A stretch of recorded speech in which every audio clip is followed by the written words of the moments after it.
back to the Intelligent Conversations podcast. Today, I have the honor to speak and listen with Lubna Forzley.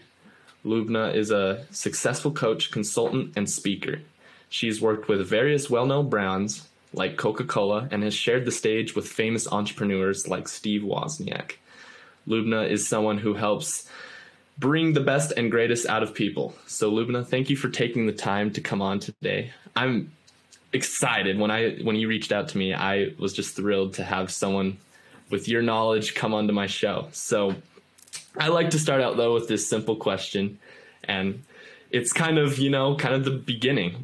What's the story, or what motivated you to become a speaker, consultant, and coach? What motivated me? I think I had spent a good chunk of my life working for different companies, and at one point I wanted to just live my truth and branch out on my own. And I wanted to do that because I wanted to inspire as many people as I can in my lifetime to live with purpose and to leave a story behind. I really believe in that with all of my heart, and it comes from my upbringing. I really believe that in the end, on our last day, the only thing that matters is that story we leave behind. And I encourage everyone to work backwards in their life. And start with the end in mind and work backwards and make sure that they live every day with purpose and every day in a way that takes them towards that direction that they want to go in and towards that story they want to leave behind. That's awesome. Thank you for sharing that. That's cool story too. That's awesome. But a little bit on the finding that purpose, what's the best way? I think it's only natural for me to ask this, but what's the best way people can find their purpose? That's a great question. And I think there are many different ways. I've spent 7 years researching the field of purpose, and, there are many ways out there, but I'm going to share with you a few. One of these would be to lean into your recurring pain, or to lean into something that has, been with you for a good chunk of your life, and to just face it head on, lean into it, and make it your purpose and help others who are facing a similar pain on the journey. So that would be one. I also believe in connecting the dots backwards. So our life is made up of so many stories, so many. And actually, if you plot these stories on a graph, especially like the important ones that have been defining for you, both positive and negative, personal and non-personal, you'll start to find patterns, very clear patterns in your reaction towards these stories and your behavior. That's because we're wired in patterns. And so I think when you do that and you connect dots backwards, you'll be able to see a clear pattern emerging.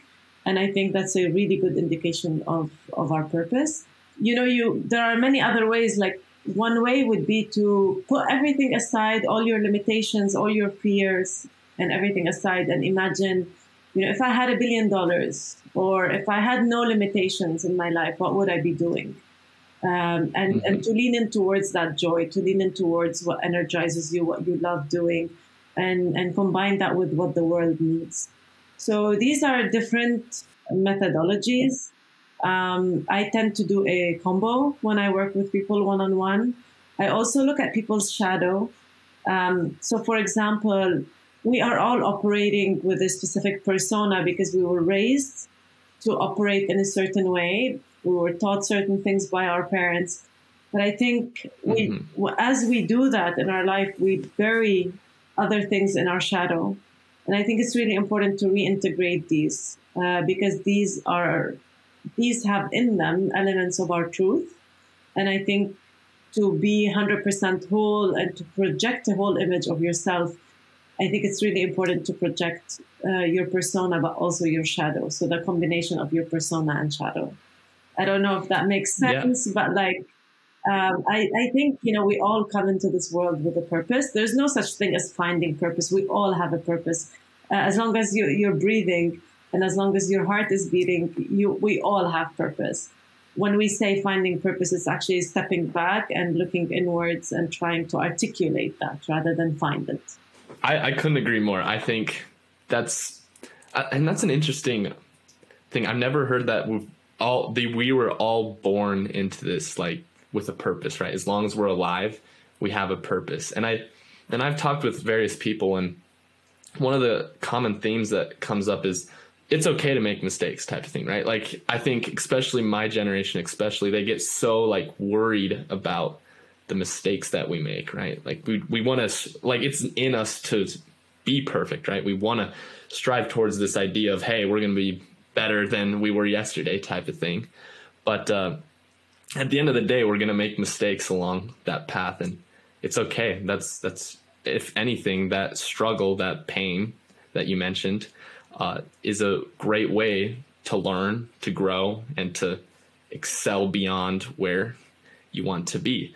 On the mistake side of things, I think we often find ourselves, again, putting ourselves down or saying, hey, I can't do this, or we feel unqualified, I would say is the right word to put there. But how would you say we kind of overcome that, mentality of, hey, it's okay to make mistakes. It's okay to learn and grow. It's okay to actually go out and pursue a better version of yourself. I would say it's encouraged because, first of all, you only learn from mistakes. There are no such things as mistakes. There are learning opportunities. And I also think that these mistakes that you're doing are on your path to purpose. All of these things that happen in your life, they are on your path to purpose.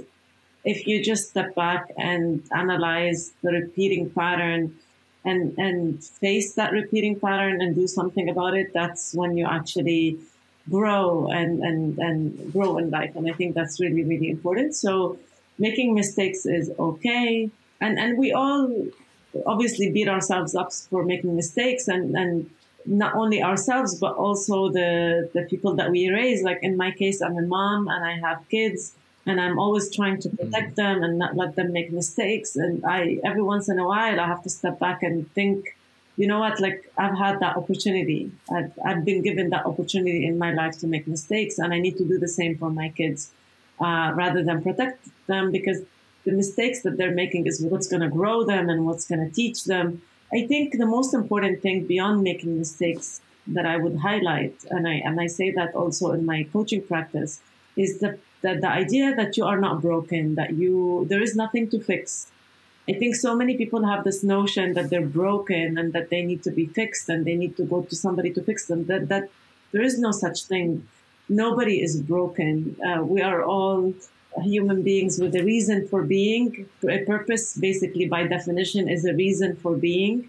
And we all come with that by default. And again, as long as we are breathing, we have that. And part of that is actually just going on life's journey and making mistakes and learning and growing, if that makes sense. No, that makes complete sense. It actually, as you were talking there, I kind of see I'm not like a parent or anything. I'm still too young for that, in my opinion. But when I look at my parents, they, I look at that, I'm like, I can't imagine, right, watching, because I've made countless mistakes, right? Or doing things that maybe they don't agree with. And it's just like, if you only did this one thing, right? I think we get stuck in that, like, if we only just do this one thing, just fix this one thing, then this. And the reality is we always want more, right? We're always going to chase more, right? And if you can kind of take that step back and actually say, hey, like, it's okay not to be here right now. And, like you said, make those mistakes, then we'll be in a position where we can actually succeed. And I mean, you talk with all the great people that have, whether it's in business, whether it's in coaching, whether it's in whatever field of it is, most of the greats in those fields said, hey, you just got to fail, right? You got to that's the best learning experiences, when you fail, and I will say this, I don't like using the word failure. I like using the word setback. I think setback is a better word, because if failure means like, that's it, like you're quitting, you're not doing this anymore, like that's it, like we're done. But setback kind of implies that, hey, we still got this. Sure, we might have just taken a step back, right? But now let's just take a step forward. So that's kind of my take on failure and all that. But I want to get your thoughts on, you kind of mentioned at the beginning of this storytelling, and how do we tell like our story so then we can, because I think people ultimately are one of the best ways to help you like overcome those setbacks. I think that's something that if you can reach out to other people and kind of share with them, hey, this is what I'm going through, or this is what I'm experiencing right now. One, you can help other people, and two, you can maybe even help yourself. But what's kind of your thoughts on storytelling? What's kind of, I want to hear this, what you have to say about that. I'm going to use Steve Jobs as an example here. So there's a very famous video of Steve Jobs called Connecting the Dots. It's actually his commencement speech at Stanford University, and where he takes 3 dots from his life, or 3 defining moments, and he connects the dots backwards. And he basically explains how these 3 very defining, important moments in his life where he failed or where he made mistakes have defined his outcome, or have defined the amazing path that he got to. So I really think it's important to, as you make mistakes, to connect the dots backwards and realize that these are just on our path to mastery, on our path to success, rather than think of them as mistakes. So I would say do that and use these specific mistakes and defining moments as examples of your story, as proof points of your story. So, for example, in Steve Jobs' case, if you look at that video that he has on connecting the dots, he got to where he got to because of these defining moments. And his whole idea of thinking different is because he managed to think different in these defining moments. The pattern in his success is that idea of thinking different. And he uses his beautiful story in a way where he crafts the story by leaning into his pain, by mentioning the defining moments that got him to where he got to. So I really think if you can come up with a story that defines you, that mentions what you're the go-to person for, or that mentions what you stand for in life, and do that in a way projects your personal brand and projects your purpose, but in a way that also have specific proof points that prove, how you got to where you got. I think that would be a really good thing. I love his methodology. I think it's such a beautiful video to watch. Yes, I've actually seen that video. There's more parts to it, and it's a phenomenal speech. I think it's, if you were to list speeches like in the modern day, his definitely is in the top 10, top 5, I would even argue, of all time. Phenomenal speech. And I think, this kind of came to my mind as you were talking, but could you maybe know when you're in those defining moments, or can you only really know you are in those defining moments when you take that time to reflect and look back? Can you maybe predict, hey, I'm in this defining moment of my life, or be aware that, hey, this is a critical point in my life? Or is that something you just kind of have to wait and see what happens? No, I absolutely think you can. You don't have to wait and see and reflect back on it. You will know it because you are called to make certain decisions at certain times. And when you are called to make certain decisions and you have to go left or right, you know that that's a defining moment, especially if it's an important decision. Or at times we're all faced with situations where we don't agree with something. We're working in a corporate environment, or we're in a contract, or we're somewhere and something wrong happens, or something not necessarily wrong, but that's wrong for us, right? It may not be wrong for other people, but it feels wrong for us because it's not 100% aligned with our values.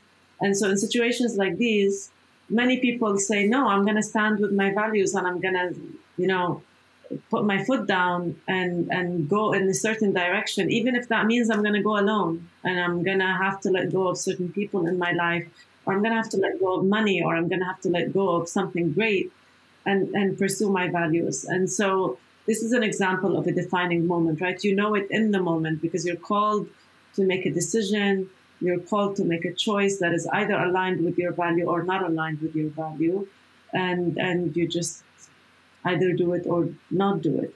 And there are other times when your intuition tells you to do certain things and you just do them. And then for no specific reason at the time, but then when you reflect back, you're like, oh, like this happened in my life. And I remember that. So for example, if I can use Steve Jobs' as example and mine, he says that in his speech, in that specific speech, that he taken a calligraphy course. I don't know if you remember that in the speech. He says that. Oh, yes, I do remember this. He said that he dropped in, he dropped out of college, but he dropped in on a calligraphy course, and he didn't know why he was doing that, but he just found it cool at the time. And it turned out that that was foundational for the way he developed Apple products, because he wanted the simplicity and he wanted the elegance, and he used elements of what he had in his calligraphy course. So I think that, that's an example of something that maybe at the time, on the day when he chose to do the calligraphy course, he was just called to do it, and he followed his intuition, but then it led to something. And I certainly have had that. Like, I remember I had an exchange program once when I was in university, and you had to select 5 courses, of which 2 are electives. And I just wanted to do something really weird, something crazy, something that was very, like, that I never had the opportunity to study, right? Like, beyond what I was studying. And so I remember picking 2 courses. And one of them, I was just called to do it. I just picked it. Like, there was no specific thought process behind it, except my pure intuition. And that course was on death and dying. And I don't know why I picked that course, honestly. Like, I wasn't facing anyone in my family that was going through that. I wasn't facing anything at the time. I just was called to do it, and I thought it was really cool. I had been raised in the Lebanese war, so I had seen that, and that could be the closest correlation. But I don't know. I just did it. And now, as I started studying coaching and I'm studying trauma therapy, I did the TEDx talk on, obviously, the story you want to leave behind. As I was doing all of this and studying for all of this, I was reflecting back on my life, and I'm like, oh my God, like, I actually took a course on death and dying at one point, and how can I use that to form, my process, to help people find their purpose and live with purpose and leave a story behind. Because it's, at the end of the day, death makes you live. It gives you a way to actually, if you step back and if you, think with the end in mind, it gives you a reason to live every day. Sometimes you're defining moments and it's very clear, and other times you don't. You're called. You know it because your gut tells you to do it. You're called to do it, and you just do it. I think that's true, right? Like, I can't, like, say anything else or like offer another perspective or a question against that. But I will say, oftentimes, right, we kind of wonder ourselves what's, I think, especially people, right, there, maybe you mentioned, like, in college, right, you took that course that kind of opened your eyes. And Steve Jobs, same thing, right? He took that calligraphy course. And it seems to be that I remember hearing this, that ages like 16 to 26, it's the decade of decision, right? Like, that's the most valuable decisions. And where most of my audience actually falls into that range, I think it would be wise to ask and say, how do they kind of find those values, right? How do they find those things that they want, right? Those things that they want to stand for, the story they want to share with the rest of the world, the story they want to leave behind. What's kind of best way they could do that? How do they make good choices, I guess, is the question I'm getting at. Yeah, and I think first and foremost, tuning into themselves and to their bodies and listening to themselves, making sure that you have enough time in your life for reflection. You're not always go, go, go, go. And you have that time in your life to step back, listen to yourself, listen to your intuition. You already know what you want to do. And everybody already knows what they want. They get that feeling in their body.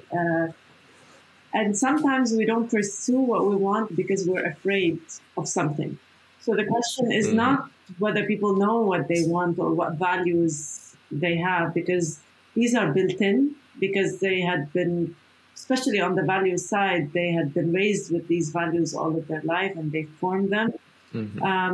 So it's something that is already built in. The question is, do you want to change them? Because you have in your life at any point in time, you have the option to start over as many times as you want. You have the option to start from a white paper. And, we've seen many people in life and many case studies of examples of people who have changed their life inside out just by changing their pattern, by changing their behavior. It's hard to do, but it's doable. And so they need to tune back in and do a lot of reflection and get in touch with themselves and get in touch with, what excites them and what makes them happy. And just listen to notice in your life every time you're doing something that excites you. Write it down. Notice what you were doing in the moment. Were you speaking? Were you coaching? Were you talking on a podcast? Were you writing? And notice these things and do more of them.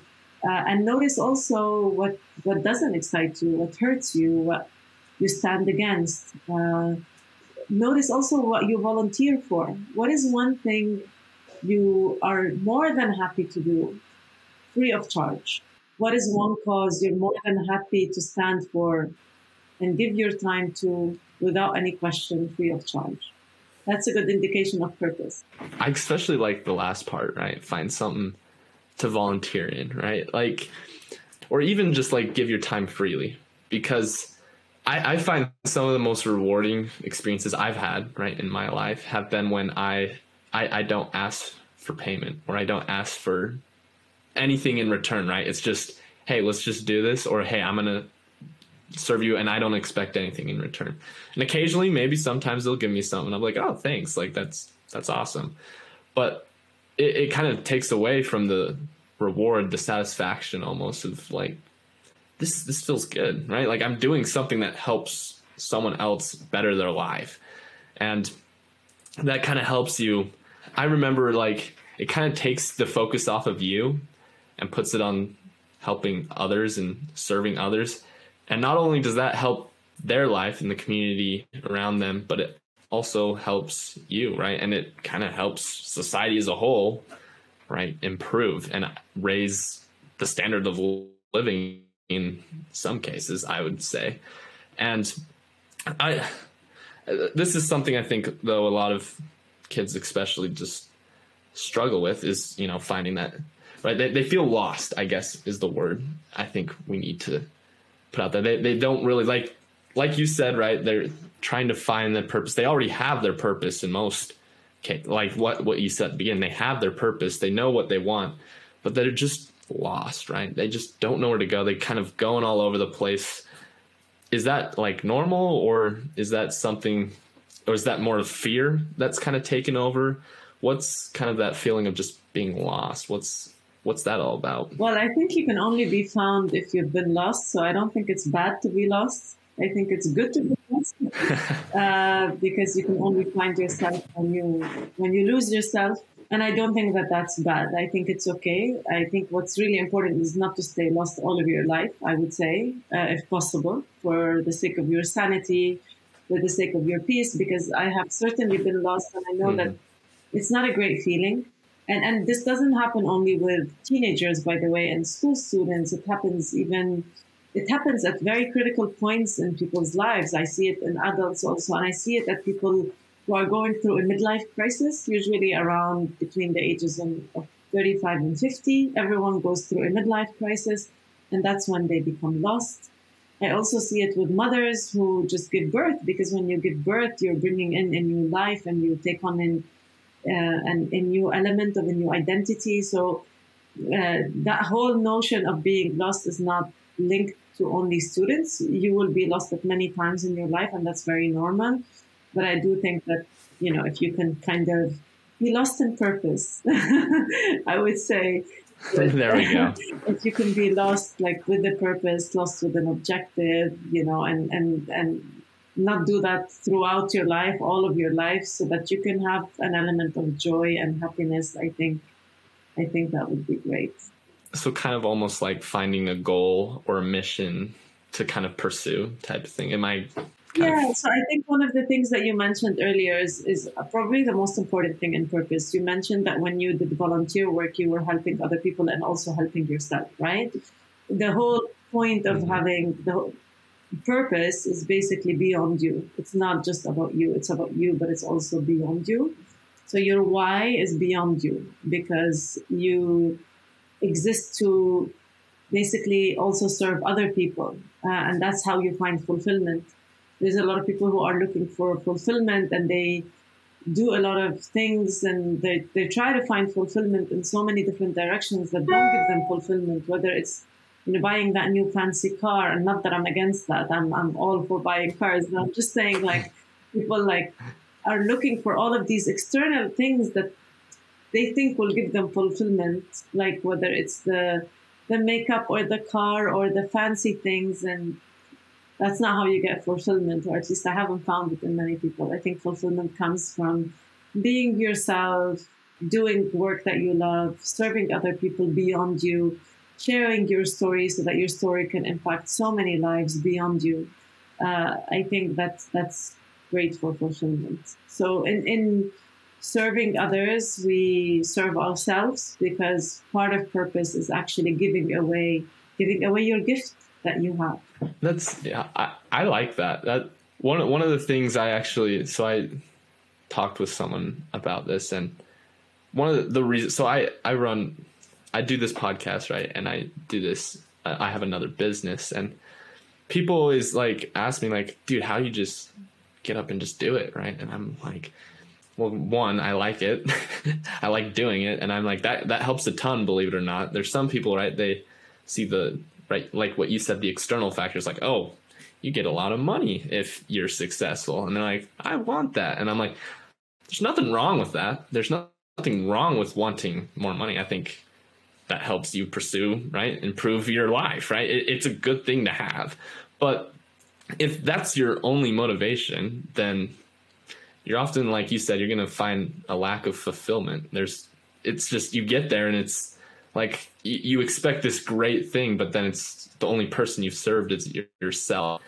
And I found this, especially when I talk with other business owners, the people that tend to be the most successful are those that they try to create something bigger than themselves, right? Like, of course you have your business owners that just make the business solely for themselves. But I'm like, the ones that make big companies, like you've mentioned Steve Jobs today, people like Steve Jobs that make these massive companies, I think they really just come down to the idea of, I'm going to make something way bigger than myself, right? Like I'll put everything I can into this to make this happen, right? And I have this vision of what I see is going to happen, but ultimately it's dependent on other people, and I need to serve them in order to bring this vision to reality. And that's I don't know, that's kind of my thoughts on that. And I think you touched on all that phenomenally, but I want to ask this. I think I like that you mentioned the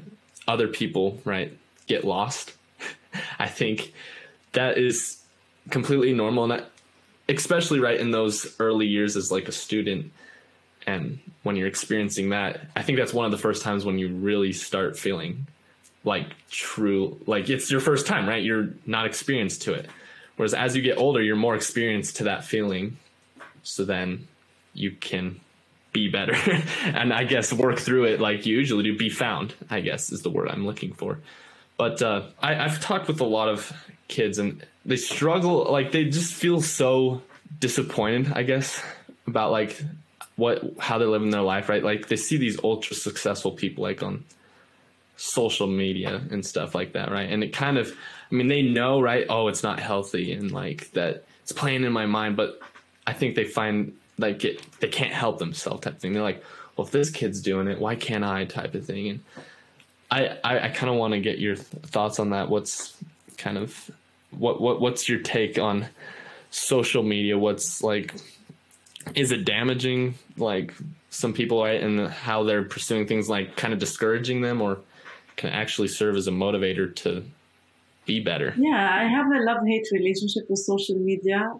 And I think many people do. I think if you can find a way to use social media for a great outcome, that would be good. So, for example, I've learned so much from social media. Like there are tons of accounts that teach you so much, and I think that's wonderful. Mm-hmm. That's why I love it. I do get what they're saying about comparing themselves to other people on social media and not feeling like they're good enough. I don't think that that's great.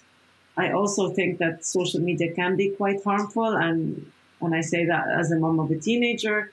So yeah, it can be harmful. But I think it's really important to again stay connected inwards and stay as much as possible, because if you are comparing to other people, you're not connected inwards. You're not tapping into your true passion. You're not tapping into your true purpose. You're not tapping into your true power. You're actually just comparing yourself to another person. Sometimes it's good to compare yourself to other people. I love Steve Jobs. I don't compare myself to Steve Jobs. I don't compare to Steve Jobs, but I think he's a great benchmark. And I love what I learned from him. And so I don't mind seeing people like Steve Jobs and great other people on social media who are much more successful than me. But I use these as examples of people that teach me lessons rather than as, individuals that I feel down every time I see because I'm not achieving as much as them. Everybody in life gets what they deserve at the right time. And I think, sometimes you may shine at a young age, sometimes you may shine at a later stage. But I think just staying focused on yourself and your true purpose and what you love and what you want to achieve and who you want to serve. Like at the end of the day, again, what do you stand for? Who do you want to serve? And go out and get it done. And then that will fulfill you. And that this way you won't even need to compare yourself to other people. And I think that we're heading towards a new era where success is being redefined, in my view. Like with everything that's happening on the mental health side and with everything that has woken up people like in the last 2 years due to COVID, I think that people are redefining success slowly. Like it's no longer about, having the amazing career. It's redefined now. I like that. And I agree. I actually, I did like a social media post.